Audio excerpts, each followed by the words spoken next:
Okay guys, our 2016 Honda 1.5 turbo.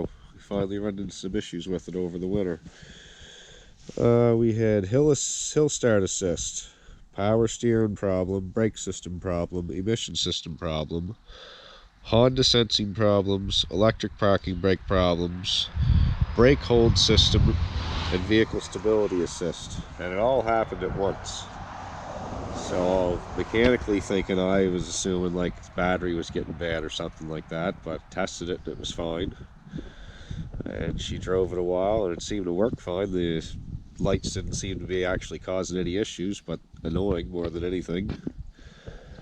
And so it's real funny what we did to fix it. It took a little while to figure it out, but she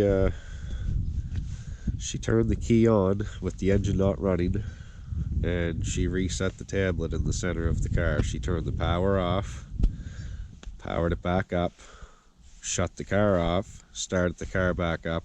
All the problems went away. The car now has like getting on 220,000, and the problem started around 200,000. I serviced it, so I knew like the electric parking brake connections were fine, stuff like that, because I see underneath the car.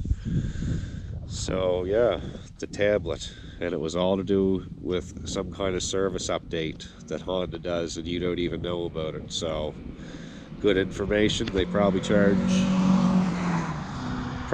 you at least a few $100 to fix that at the dealer and tell you some crazy story that something else was the problem, but that's how we fixed it.